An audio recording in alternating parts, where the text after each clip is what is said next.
How you been? How is social distancing doing for you? For me, yeah.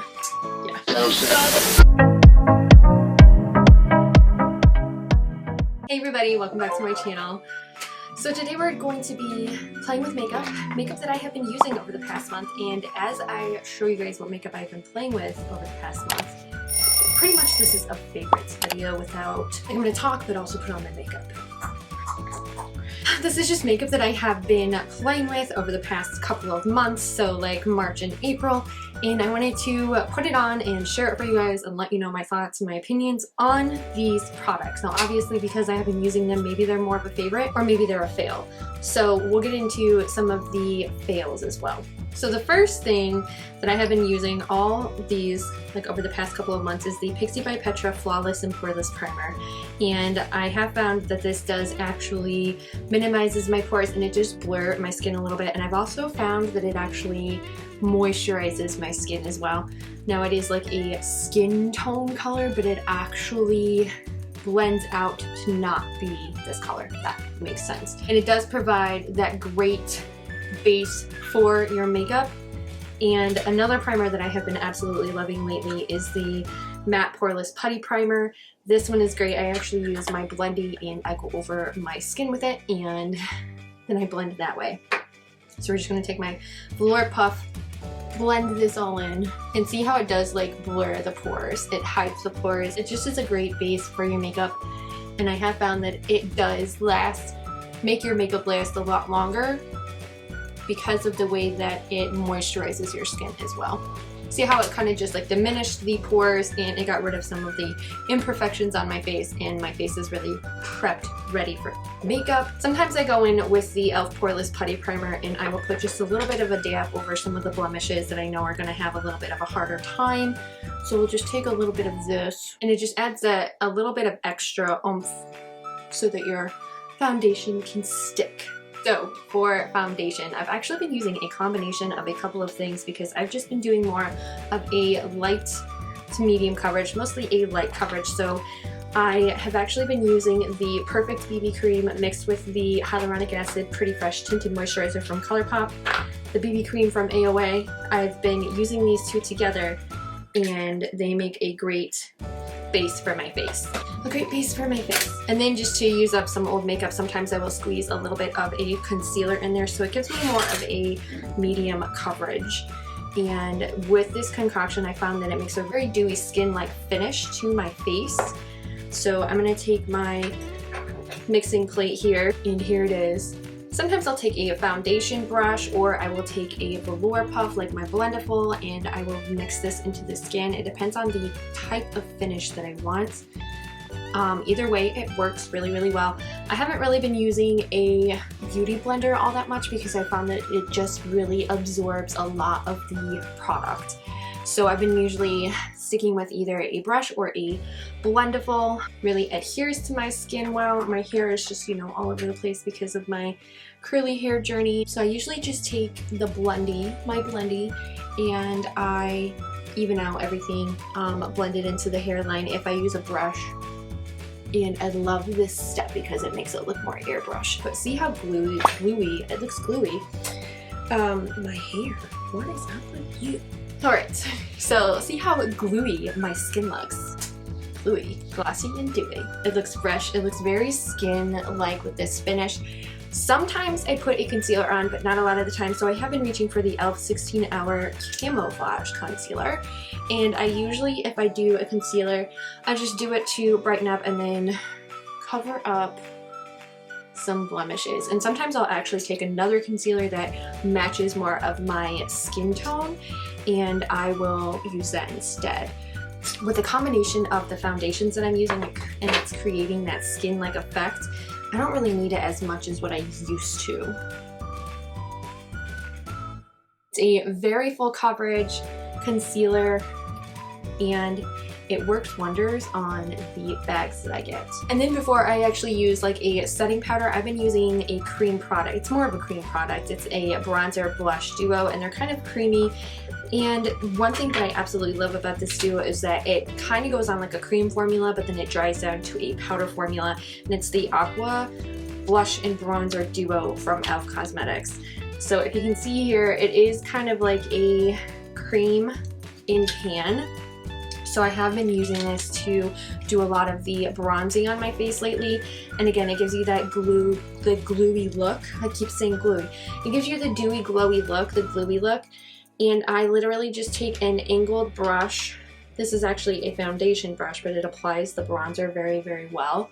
And you just go in with a super light hand because it's super pigmented. But because it's more of like a cream formula, it's really easy to blend it into your skin and into the foundation and the concealer, and it creates a more consistent look.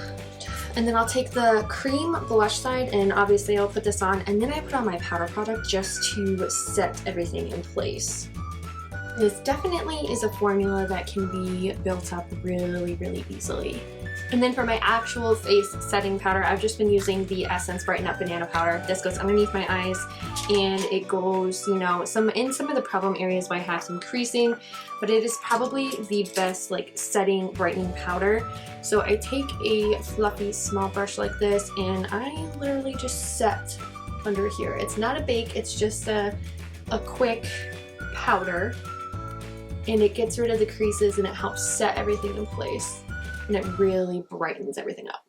And then I have a favorite powder bronzer. This is what I use to kind of like set the cream bronzer in place just a little bit more, and it gives me a little bit more of that glow up, a little bit more of that summery vibe.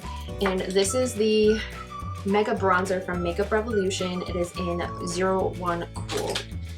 Definitely a favorite of mine this month.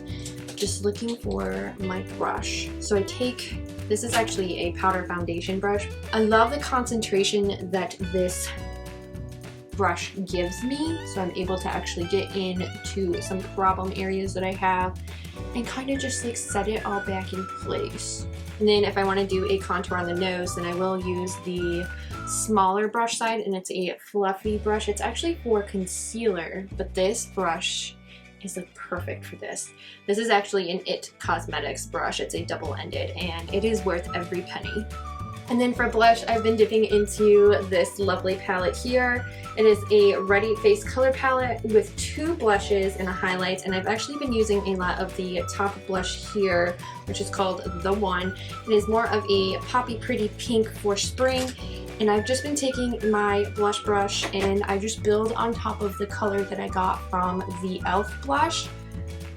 And it kind of like tones it down a little bit, but it also gives it some great dimension. As of late, I have been using the highlight in here. So what I do is I actually spray my entire face before I do the highlight, and I've been using this. It is a Milk Makeup Blurring Spray. It is a setting spray. Got this in a boxy charm, and this is what I've been using to set my makeup. So I just take a little fan brush and dip into this one here. It's called Flawless Radiance. It's like a goldeny Merlot color. Very pretty. And this is something that can be built up, or it can just be very, very subtle. And usually when I use a setting spray and then I apply it, it actually applies a lot better. So if I do want to go in with something a little bit more natural looking, I also have been using the Ciat Confetti Highlighter. This one I've actually used a lot as well over the past couple of months. And both of these highlights I like because they're able to be buildable. I find that this one in particular, because it is more of a confetti, so it has like all these different tones in it, it creates more of a very subtle everyday highlight, whereas the Bare Minimals one, it can create more of a stunning, shocking highlight depending on how much you put on. But I do like this one for everyday. So now that we are done with the face, we're going to move on to my eyes. And my eyes, I've actually been using only a couple of things right now. I only have a couple of palettes that I've been using, which is kind of a shock and surprise. One of my favorite eyeshadow palettes that I've been mixing with another eyeshadow palette is the one from Deco Scarlet. It is edition number 17. It's called Free Spirit. and I opened up the box and I absolutely fell in love with the colors. I actually think that the person that they collabed with did a fantastic job. That whole part was blurry, I'm sorry, but I think that they did a fantastic job at actually creating an entire palette this time. So you get 4 eye colors, you get a cheeker and a highlighter, although the blue isn't really a highlight. So I have been using this palette a lot lately, and then I've also been mixing that palette with my Little Makeup Geek palette. This one's the Tickled Pink palette that I picked up from Target, and I do have a video up on my channel on how to do a quick spring look with just this palette, but there's only a couple of colors that I've actually been using in each one of these palettes together. Let's dive into the Deck of Scarlet one first so I can tell you guys exactly what is up with this. So this Deck of Scarlet palette obviously has the cheekers, which I've been using. It's called Horizon, and I've actually been using this more as a lid shade because it is a pinky, mauvey, pretty transition lid shade. Just to step up the game a little bit, I add Soul, which is this one here, and it's almost like duochrome-y. It's hard to explain, but when it goes on the eye, it tends to look purpley, and then in some lights it tends to look blue, other lights it tends to look silver. So it kind of is like a duochrome, multi-chrome, but it doesn't have that intense of a pigment in it. I definitely have to say that the Deck of Scarlet eyeshadows, they've become a lot more creamy, pigmented, and this one was actually one that like you've never seen the colors in any other palette. And then I take the Makeup Geek palette, and there's only one color that I like to use in here, and it is Whimsical, which is this really pretty pink shimmery shade. I literally take this same brush that I just used because I mix these two colors together on my lid, and it creates this very pretty, like, I don't even know how to describe it. I kind of feel like I have like fairy eyes because it's just this very pretty subtle shimmer, and you can see flecks of both Whimsical and the other color from the Deck of Scarlet collection, and they are absolutely stunning together.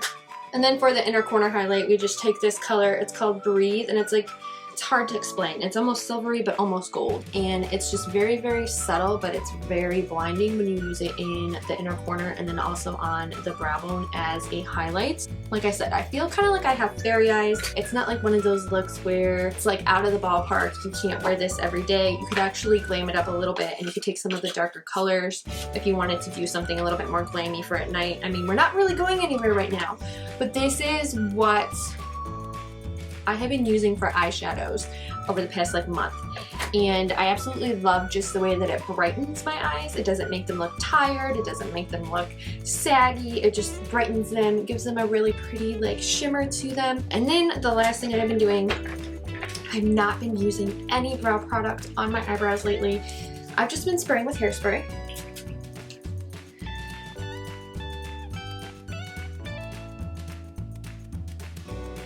And I comb my eyebrows. That's all I do. I pretty much avoid doing my eyebrows at all costs right now. What is the point in doing your eyebrows if you're stuck at home? So this is how I've been doing my eyebrows. I don't use a powder, I don't use a gel, I don't use anything besides a little bit of hairspray, and then I just comb my eyebrows. It's the best way to do it. Or mascara. There's been a couple that I've actually tried, and I'm going to show you each one in the brushes because there were like 4 I tried in the last like month, and I think most of them are fails. The one that I'm actually going to wear today is the Big Ego mascara from Tarte, and this mascara, the first thing I do have to say about this mascara is that the packaging is absolutely adorable. I love the bright pink, and it is a metal tube, so it is more durable. It's like you don't have to be afraid of something breaking. Now the wand looks just like Better Than Sex. Like, literally, it looks like the Better Than Sex mascara. The formula is a little bit different. I found when I first started using it that the formula was very, very thin. And obviously, as your mascara gets exposed to air and, you know, all that type of stuff, it will thicken up a little bit. But now that I've had it open for about a month, it does deliver some pretty nice lashes. Now, are they Big Ego lashes? No. They're not Big Ego lashes. I have found that when I use this, sometimes I actually layer it with other mascaras to try and build up the volume, try and get those big lashes. I feel like this mascara in particular does not deliver on the Big Ego part. This is a coat of the mascara. my lashes, you can see them, but they're not like huge. When I use the Essence Lash Princess mascara, it looks like I have falsies on, or as close as you can get to looking like you have falsies on without falsies, and that's after a coat with the Lash Princess. And this one, it says Big Ego, but it doesn't really give your lashes that Big Ego look. And even when you layer it, it tends to, instead of build and make your lashes thicker, it clumps. So I have found that I have to be super, super careful with this mascara.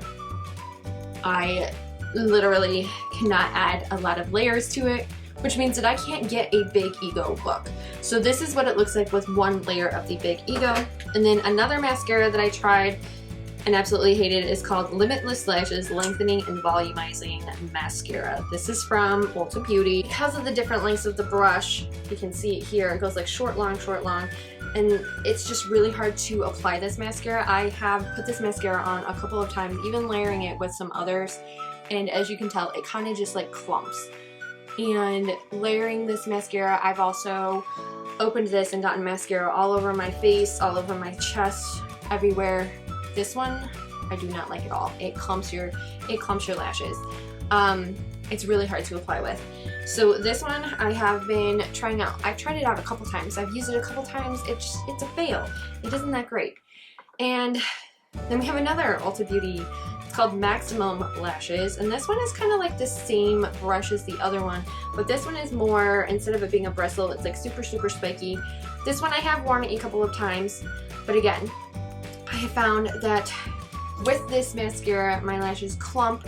It does not maximize volume. It actually, you can't layer it on top of anything else because it just clumps everything. You can't do anything.